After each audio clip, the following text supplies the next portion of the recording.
When you think of recycling or repurposing, different things will come to mind like plastics, metal, repurposed barn doors, or even a Pontiac Fiero that has been made into a Ferrari. But in this video, we'll look at a gaming console that was produced in the 90s that has gone from a gaming system to the medical field to possibly back to another gaming console 30 plus years since its inception.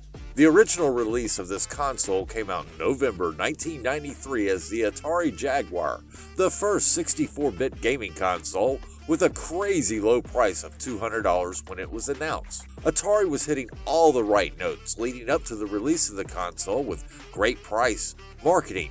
However, the Jaguar had major issues that killed the console, one of them being the titles, as there was a lack of them. They were able to score some licenses of Alien vs. Predator and Doom, but everything else was not good, and some titles announced didn't even make it to market, like White Man Can't Jump.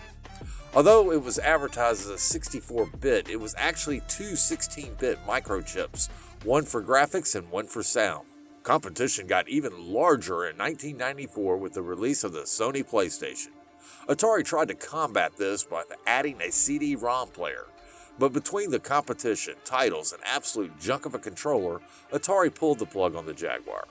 In an effort to get rid of excess inventory in their warehouses, they also dropped the price to $99 back in 1997.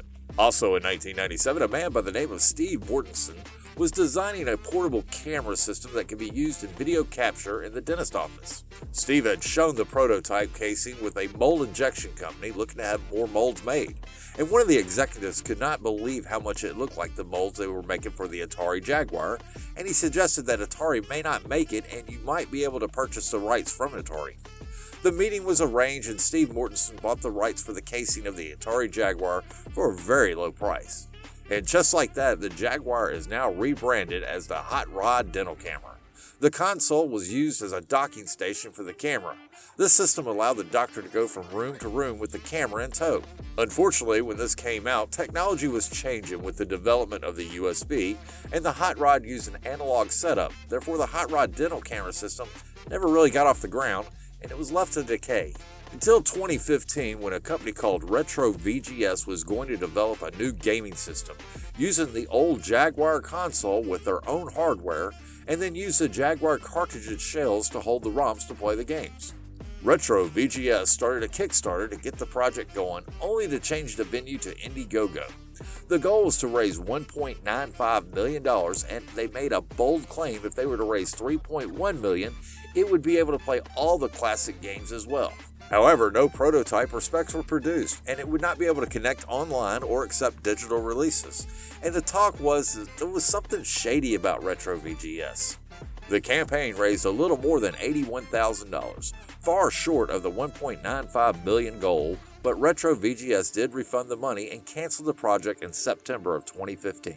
But Retro VGS did not give up, and the controversy around this old Atari console is about to get larger, as the Jaguar console officially gets rebranded from the Hot Rod Dental Camera to the Coleco Chameleon console that premiered at the American International Toy Fair in New York in 2016.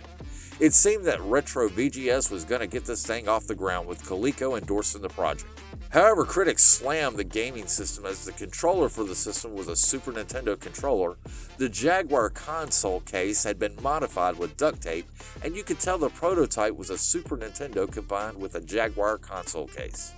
Retro VGS stated it was not a Super Nintendo and showed images online of the Coleco Chameleon's hardware nestled inside a clear Jaguar console case. It did not take the internet long to prove what he posted was in fact not a Super Nintendo, but turned out to be a CCTV capture card. On March 2, 2016, Coleco demanded the prototype to be handed over to independent engineers to be tested, for which Retro VGS could not produce. On March 8, 2016, Coleco released a statement that they wish Retro VGS luck, but they were pulling their support for the Retro Chameleon.